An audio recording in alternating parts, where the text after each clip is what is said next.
Hello guys, welcome to रोजगार सवेरा। शुरू करते हैं 27 अक्टूबर की करंट अफेयर की class with static GK. First question है, आसियान समिट 2025 कहाँ आयोजित किया जाएगा? तो ये मलेशिया में आयोजित किया जा रहा है, यानी ऑप्शन ए इसका राइट आंसर होगा। 47वां आसियान शिखर सम्मेलन 26 से 28 अक्टूबर 2025 मलेशिया की राजधानी कुआलालंपुर में आयोजित किया जाएगा। तो आसियान का फुल फॉर्म क्या है? इसका पूरा नाम association of south east Asian nation, दक्षिण पूर्व एशियाई राष्ट्र संघ है, जिसकी स्थापना 8 अगस्त 1967 को हुई थी। इसका मुख्यालय जकार्ता इंडोनेशिया में स्थित है। और इनके सदस्य देश कौन कौन है? तो Brunei, Cambodia, Indonesia, Laos, Malaysia, Myanmar, Philippines, Singapore, Thailand और वियतनाम इसके सदस्य देश हैं। नेक्स्ट क्वेश्चन है, संयुक्त राज्य अमेरिका द्वारा शुरू किए गए साइकी मिशन का उद्देश्य क्या है? तो इसका राइट आंसर होगा ऑप्शन ए, मंगल और बृहस्पति के बीच एक विशाल धातु क्षुद्रग्रह का अध्ययन करना साइकी मिशन का उद्देश्य है। नासा का साइकी मिशन क्षुद्रग्रह 16 साइकी का अन्वेषण करता है, जिसे धातुओं से समृद्ध माना जाता है, जिससे वैज्ञानिकों को ग्रहों के कोर निर्माण को समझने में मदद मिलती है। तो एस्ट्रॉइड्स की परिभाषा देखते हैं। तो एस्ट्रॉइड्स वे छोटे पिंड हैं जो सीधे सूर्य के चारों ओर चक्कर लगाते हैं और आकार में ग्रहों से ये छोटे होते हैं। वे ग्रहों की तरह सतह पर वायुमंडल नहीं रखते हैं। छोटे मामलों पर इन्हें मेट्रॉइड्स भी कहा जाता है, जो एस्ट्रॉइड से भी छोटे होते हैं। और जो मेन एस्ट्रॉइड्स बेल्ट है, वो मंगल और बृहस्पति के बीच यानी मार्स और जुपिटर के बीच में स्थित एक सबसे बड़ा समूह है। यहाँ बड़ी संख्या में क्षुद्रग्रह एस्ट्रॉइड्स पाए जाते हैं। इनकी उत्पत्ति, इनका फॉर्मेशन कैसे हुआ है? तो क्षुद्रग्रह सौरमंडल के शुरुआती चरणों में बने मलबे ग्रह निर्माण के अवशेष माने जाते हैं। ग्रहों का निर्माण जब चल रहा था तो कुछ पिंड जम नहीं पाए और छोटे रह गए। बृहस्पति के गुरुत्व प्रभाव ने इन्हें एक जगह समूहीकृत कर दिया, जिससे ये मुख्य बेल्ट बने। इसके अलावा ये उत्तरी अमेरिका का मैप है, जिसमें ये रॉकी माउंटेन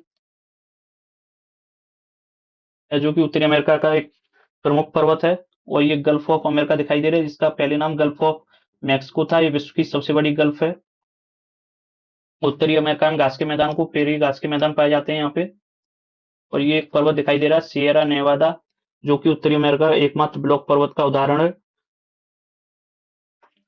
नेक्स्ट क्वेश्चन देखते हैं। तो मा, मावर, बिपरजॉय और बुचोल की चर्चा कभी कभी निम्नलिखित में से किसके संदर्भ में की जाती है?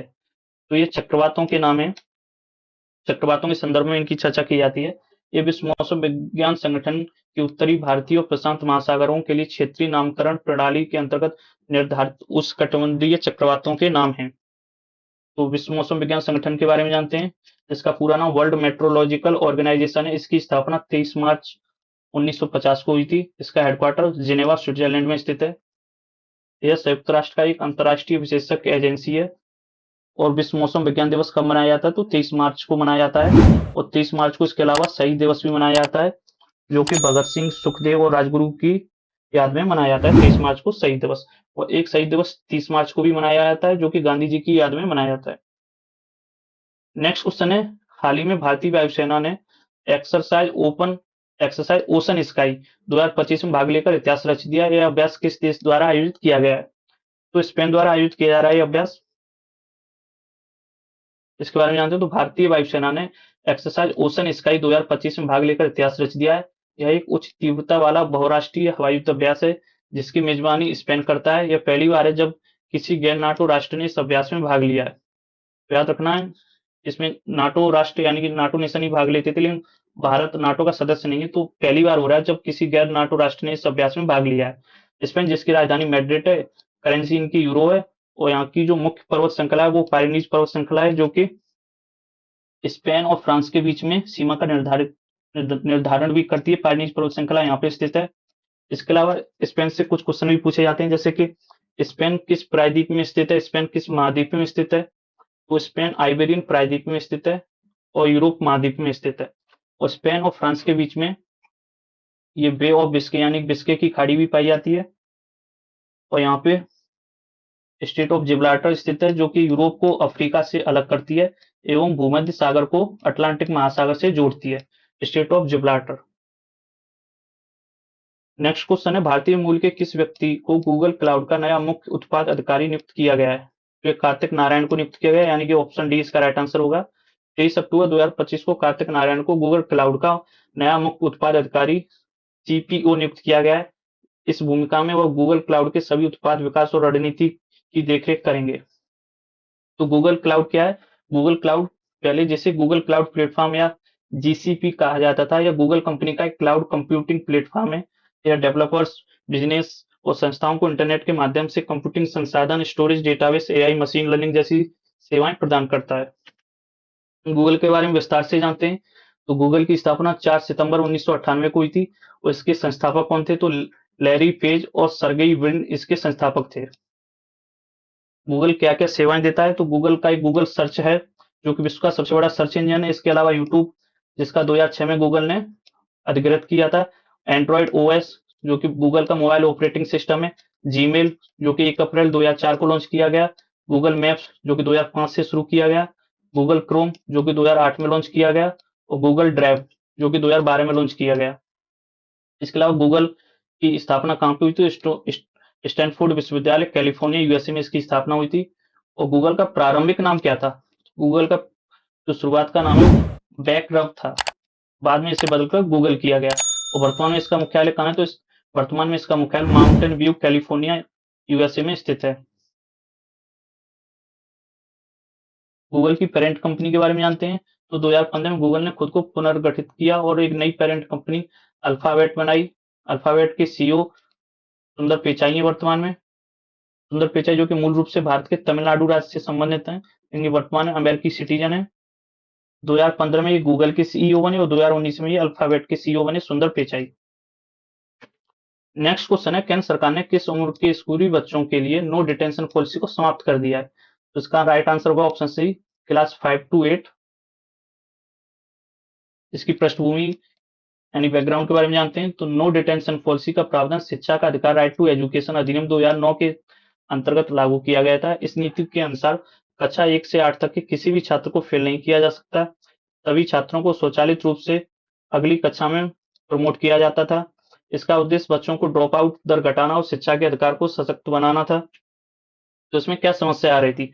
इसमें कुछ समस्या आ रही थी, जैसे समय के साथ राज्यों और शिक्षाविदों ने पाया कि बच्चों में पढ़ाई के प्रति गंभीरता घट गई है, शैक्षिक गुणवत्ता में गिरावट आने लगी है। शिक्षक और विद्यालय छात्रों को अकादमिक रूप से जिम्मेदार नहीं बना पा रहे थे। छात्रों के पास परीक्षा का भय या प्रेरणा नहीं रही थी। तो नई व्यवस्था से क्या होगा? केंद्र सरकार ने अब कक्षा क्लास 5 to 8 से नो डिटेंशन पॉलिसी समाप्त करने का निर्णय लिया है। इसका अर्थ है कि अब इन क्लासों में परीक्षा ली जाएगी और यदि छात्र न्यूनतम योग्यता प्राप्त नहीं करता है तो उसे फेल किया जा सकता है या री एग्जाम देने का अवसर उसे दिया जाएगा। नेक्स्ट क्वेश्चन है, फ्लिपकार्ट ने सार्वजनिक परिवहन भुगतान को आसान बनाने के लिए किस कंपनी के साथ भारत यात्रा कार्ड लॉन्च किया है? तो इसका राइट आंसर होगा option D, pine labs. Flipkart ने फिनटेक फर्म पाइन लैब्स के साथ मिलकर फ्लिपकार्ट भारत यात्रा कार्ड लॉन्च किया है। यह एनसीएमसी सक्षम प्रीपेड कार्ड है जो कि मेट्रो, बसों जैसे सार्वजनिक परिवहन के लिए तेज भुगतान की सुविधा प्रदान करता है। नेक्स्ट क्वेश्चन है, भारत की पहली वास्तविक समय बाढ़ पूर्वानुमान प्रणाली किस शहर में शुरू की गई है? तो चेन्नई में शुरू की गई है। इसका राइट आंसर होगा ऑप्शन डी। अक्टूबर 2025 में चेन्नई भारत का पहला ऐसा शहर बना है जहां real time flood forecasting and special decision support system पूरी तरह से लागू किया गया है। इसका उद्देश्य क्या है? तो इस प्रणाली का मुख्य उद्देश्य शहरी बाढ़ के प्रबंधन को मजबूत करना और आपदा की तैयारियों को बेहतर बनाना है। इसकी क्या विशेषताएं? तो ये शहर की प्रमुख नदी बेसिनों को कवर करता है जिसमें डेटा एकीकरण, हाइड्रोलॉजिकल मॉडलिंग हाइड्रोलॉजिकल मॉडलिंग और 72 घंटे तक की पूर्वानुमान शामिल है। ये कैसे कार्य करेगा? तो यह प्रणाली वास्तविक समय में बारिश बारिश के डेटा का विश्लेषण करती है, संभावित जल जमाव वाले क्षेत्रों की पहचान करती है और अधिकारियों को समय पर चेतावनी जारी करती है। इसके अलावा चेन्नई से संबंधित कुछ फैक्ट बताता हूँ, जैसे कि चेन्नई को दक्षिण भारत का प्रवेश द्वार भी कहा जाता है और चेन्नई का जो मरीना बीच है, मरीना बीच भारत का सबसे लंबा शहरी प्राकृतिक समुद्र तट है। तो ये मरीना बीच से फैक्ट याद रखना है कि मरीना बीच भारत का सबसे लंबा शहरी प्राकृतिक समुद्र तट है। नेक्स्ट क्वेश्चन है, ताप्तान ज्वालामुखी किस देश में स्थित है? तो ये ईरान में स्थित है। इसका राइट आंसर होगा ऑप्शन बी। यह ईरान के दक्षिण पूर्वी सिस्तान और बलूचिस्तान प्रांत में स्थित है, यानी कि यहाँ पे ये बलूचिस्तान वाला एरिया है। जो ये किस प्रकार का ज्वालामुखी है? तो यह एक स्ट्रेटोवोल्केनो यानी मिश्रित शंकु ज्वालामुखी है जो लावा, राख और पायरोक्लास्टिक सामग्री की परतों से बना है। इसके अलावा ईरान से संबंधित कुछ और फैक्ट जानते हैं, जैसे कि ईरान में दस्त ए कबीर मरुस्थल पाया जाता है, जो कि ईरान का सबसे बड़ा मरुस्थल है, दस्त ए काबिर। इसके अलावा दस्त ए लूट मरुस्थल भी पाया जाता है यहाँ पे। और ईरान में अलबुर्ज पर्वत श्रृंखला पाई जाती है, जो कि उत्तरी ईरान में स्थित है। ये अजरबैजान से लेकर कैस्पियन सागर तक फैली हुई है। अलबुर्ज पर्वत श्रृंखला, जिसका सर्वोच्च बिंदु कौन सा है, तो माउंट दमावंद। और माउंट दमावंद भी एक निष्क्रिय ज्वालामुखी है। इसके अलावा ईरान में जाग्रोस पर्वत श्रृंखला भी स्थित है। और ईरान की राजधानी तेहरान है। ये ईरान की राजधानी तेहरान। आपको कमेंट बॉक्स में बताना कि ईरान की संसद को क्या कहते हैं, वहां की पार्लियामेंट को क्या कहते हैं, ईरान की संसद को। नेक्स्ट क्वेश्चन है, अक्टूबर 2025 में भारतीय क्रिकेट एसोसिएशन का अध्यक्ष किसे नियुक्त किया गया है, जो भारतीय महिला क्रिकेट टीम की पहली कप्तान भी थी। इसका राइट आंसर होगा ऑप्शन डी, शांता रंगास्वामी। अक्टूबर 2025 में भारतीय महिला क्रिकेट की अग्रणी खिलाड़ी व पूर्व कप्तान शांता रंगास्वामी को भारतीय क्रिकेट एसोसिएशन का अध्यक्ष चुना गया है। यह एक महत्वपूर्ण नियुक्ति है, क्योंकि वह इस पद पर आने वाली पहली महिला है। इफेक्टिव याद रखना, ये पहली महिला है इस पद पर आने वाली। शांता रंगास्वामी ने 1976 में भारतीय महिला क्रिकेट टीम की पहली कप्तान के रूप में इतिहास रचा था, और उसके इस योगदान को महिला क्रिकेट के विकास में महत्वपूर्ण माना जाता है। नेक्स्ट क्वेश्चन है, आरबीआई की हालिया रिपोर्ट के अनुसार भारत के कैशलेस परिवर्तन में अग्रणी भूमिका कौन निभा रहा है, तो यूपीआई निभा रहा है। इसका राइट आंसर हो जाएगा ऑप्शन सी। आरबीआई की हालिया रिपोर्ट के अनुसार भारत के कैशलेस परिवर्तन में यूपीआई यानी यूनिफाइड पेमेंट इंटरफेस अग्रणी भूमिका निभा रहा है। रिपोर्ट में बताया गया कि डिजिटल भुगतान पिछले दशक में 38 गुना बढ़ गए, जिसमें यूपीआई की लेनदेन की मात्रा जिसमें यूपीआई की लेनदेन की मात्रा में प्रभुत्व में स्थापित किया, यानी यूपीआई की वजह से। यूपीआई की फुल फॉर्म हमें याद रखनी, कई बार पूछी जाती है, तो यूनिफाइड पेमेंट्स इंटरफेस। आरबीआई के बारे में जानते हैं, तो आरबीआई की स्थापना 1 अप्रैल 1935 को हुई थी, हिल्टन यंग कमीशन की सिफारिश पर, जिसे कि royal commission on Indian currency and finance भी कहते हैं। भारतीय रिजर्व बैंक का अधिनियम 1934 के तहत इसकी स्थापना हुई थी। इसका राष्ट्रीयकरण 1 जनवरी 1949 को हुआ था। और इसका मुख्यालय, शुरुआत में इसका मुख्यालय कोलकाता में था, लेकिन वर्तमान में 1937 से स्थायी रूप से इसका मुख्यालय मुंबई में स्थित है। इसका प्रतीक चिन्ह क्या है, तो इसका प्रतीक चिन्ह ताड़ का पेड़ और एक बाघ यानी टाइगर। इसका प्रतीक चिन्ह ताड़ का पेड़ और एक टाइगर है।